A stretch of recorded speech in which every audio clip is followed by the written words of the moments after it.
वज़ीर आज़म साहब के आज ये बयान देने की या फिर ये बात करने की आपको क्या वजह रेलेवेंस लगती है? क्या उनकी इंटेंशन या क्या वो ये चाह रहे थे कि क्योंकि आजकल बात भी चल रही है मिसाक जमहूरियत या बातचीत करने की, तो उसमें वो कह रहे थे जैसे चीमा साहब कह रहे हैं बात छोड़ें, आगे बढ़ें, आगे बढ़ने का कोई रास्ता निकालें, या फिर ये सिर्फ स्कोर सेटल हो रहा था? देखिए वो है ना, शहर में वो मोतबर मेरी गवाही से हुआ, फिर मुझे इस शहर में नामोतबर उसने किया। क्योंकि वो ये इतराफ़ कर रहे हैं कि इस वक्त जो वो वज़ीर आज़म हैं वो एक धांधली शुदा इलेक्शन के नतीजे में हैं, और साथ में वो ये कह रहे हैं कि 2018 में भी गलत हुआ था।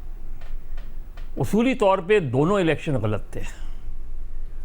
और देखिए 2018 की रिगिंग कब से शुरू हुई थी? अगर आप तारीख़ी तौर पे देखें, 2018 की रिगिंग शुरू हुई थी जब बलूचिस्तान में हुकूमत का तख्ता उल्टा गया था, और बलूचिस्तान में एक बलूचिस्तान अवामी पार्टी तश्कील पाई थी। उसके अवामिल का जायज़ा ले लें, आपको पता चल जाएगा। फिर 2018 में जब इलेक्शन हुआ, उसके नतीजे में इमरान खान साहब की सिंपल मेजॉरिटी उस तरीके से नहीं आ रही थी। लिहाजा ये सारे ग्रुप जिन्होंने आगे चल के इमरान खान के ख़िलाफ़ वोट ऑफ नो कॉन्फिडेंस में हिस्सा लिया, उन्हीं सारे ग्रुप्स ने मिलकर इमरान खान साहब की हुकूमत बनाई। ये आप देखें कि उस ज़माने में नए नए ग्रुप्स तश्कील पाए, जैसे बाप का जिक्र है, इसी तरह जनूबी पंजाब महाज एक तरह का बन गया था। और सिर्फ बात वहीं नहीं रुकी, बात हासिल बिजंजो के इलेक्शन में क्या हुआ, यानी हाथ खड़े किए 64 लोगों ने, और जब बैलेट बॉक्स खुला तो उसमें 34 वोट जो है वो गायब नज़र आए, यानी वो हासिल के ख़िलाफ़ चले गए, और चेयरमैन सेनेट वो नहीं बन सके। फिर आप यूसुफ रज़ा गिलानी का इलेक्शन देख लें, जो सेनेट का इलेक्शन हुआ था, उसमें तो बाकायदा कैमरे पकड़े गए थे, उसका क्या हुआ? तो हमारे यहाँ एक धांधली का जो सिलसिला है वो बहुत पुराना है। अब 2024 में क्या हुआ? 2024 में वोटर ने वोट, ये बात तस्दीक शुदा है कि 2024 में किस तरह टर्न अराउंड हुआ, ये सबको पता है। आप कराची का इलेक्शन देखें, कराची के इलेक्शन में 2018 में MQM जनरली कुछ सीटें जीत रही थी, वो उठा के PTI को दे दी गई। 2024 में MQM कोई सीट नहीं जीत रही थी, तो तकरीबन 17-18 सीटें उठा के दे दी गई। ये साबित है असल चीज़ क्या है।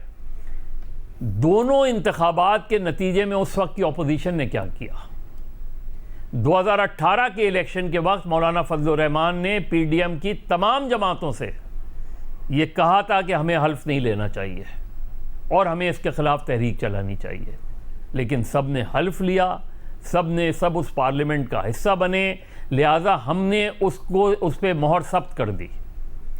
यही सिलसिला 2024 में हुआ। 2024 की अपोजिशन ने क्या किया उसमें, तो बेसिकली हम एक इललिजिटिमेट, ये तो वज़ीर आज़म ने कह दिया ना कि दोनों गवर्नमेंट इललिजिटिमेट थी। यानी आप जब ये कह रहे हैं कि अगर वो गलत थी, अगर ये गलत है तो वो भी गलत थी उसमें।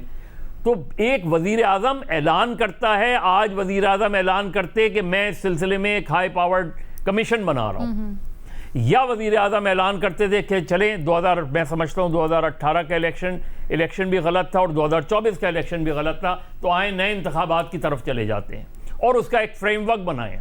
ठीक, तो फ्री एंड फेयर इलेक्शन क्यों नहीं करा सकते हम इस मुल्क में? बट मज़र साहब ये बड़ी आपकी एक राय है, बट ये समझ में नहीं आता कि अगर 2024 के इलेक्शंस ने वर्कआउट नहीं किया तो 3 साल बाद या 4 साल बाद अब हम दोबारा वही उसी साइकिल में चले जाएं, हुकूमत गिरा दें, कर दें, क्या ये भी चार्टर ऑफ डेमोक्रेसी में क्या है?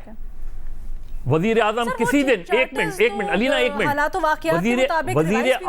वज़ीर आज़म या वज़ीर इत्तलात या वज़ीर कानून असेंबली ने चार्टर ऑफ डेमोक्रेसी के जितने पॉइंट्स पे एग्री किया था, एक मरतबा पढ़ के सुना दें असेंबली में कि वो कौन से पॉइंट से, जो गालबन 27-28 पॉइंट से या शायद 30 के करीब से अब तक बहुत सी चीजें बदल गई, नहीं बदली हैं, बदल गई, बिल्कुल नहीं बदली हैं। अगर आप वो पढ़ें चार्टर ऑफ डेमोक्रेसी, और PTI के लोगों से भी कहूंगा और भट्टी साहब से भी कहूंगा कि चार्टर ऑफ डेमोक्रेसी पढ़ें। चार्टर ऑफ डेमोक्रेसी का जो डॉक्यूमेंट है, उस डॉक्यूमेंट में गलती दिखा दें मुझे।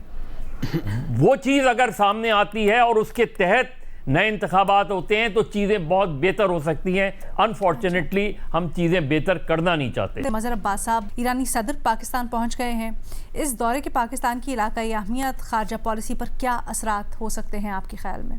देखिए, ऑलरेडी पाकिस्तान का एक इमेज तो बहुत बेहतर हुआ है, और पाकिस्तान ने जिस तरह मीडिएट किया है उसके नतीजे में, यानी ना सिर्फ ये कि जंगबंदी हुई, एक मेमोरेंडम ऑफ अंडरस्टैंडिंग हुआ, और अब बाज़ाब्ता तौर पे मुज़ाकरात का अमल शुरू हुआ। उसमें बीच में रुकावटें आएंगी, बहुत सी रुकावटें आएंगी, ये आसान मुज़ाकरात नहीं होंगे, लेकिन पाकिस्तान का एतमाद जो है और पाकिस्तान पर जो एतमाद है वो बहुत वाज़े तौर पे नज़र आ रहा है। कोई एक फ़रीक भी ऐसा नहीं है जिसने पाकिस्तान पर अदम एतमाद किया हो या शुकूक व शुबहात ज़ाहिर की हों।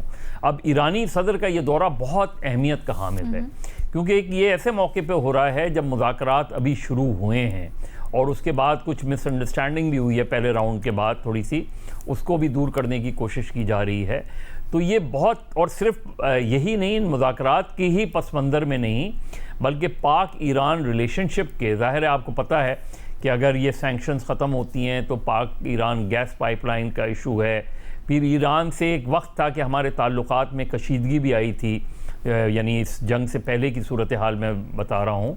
तो बहुत ब्रेक थ्रू हो सकता है, बहुत सी चीज़ें आगे बढ़ सकती हैं इस मुज़ाकरात के नतीजे में। ज़ाहिर है इस वक्त जो ईरानी सदर आए हैं, और वो उसी पस मंज़र में हमें देखना चाहिए। बज़ाहिर तो ये कहा जा रहा है यकीनी तौर पे कि पाकिस्तान के रोल की तारीफ़ करने या शुक्रिया अदा करने, लेकिन ज़ाहिर है उसके नतीजे में आगे जो कुछ होना है, आगे मुज़ाकरात जिस तरीके से बढ़ने हैं, उसके लिए पाकिस्तान का जो रोल है वो यकीनी इस दौरे के दौरान ख़ास तौर पे वज़ीर आज़म, फील्ड मार्शल और प्रेसिडेंट के साथ मुलाकात में बात को आगे बढ़ाने के लिए, तो मेरा ख्याल है ये बड़ा लैंडमार्क दौरा भी है। और पाकिस्तान अब इस अपॉर्चुनिटी से किस हद तक पाकिस्तान अपने लिए बेहतरी निकाल सकता है, ये बहुत देखना है, और ये बहुत अहमियत का हामिल है।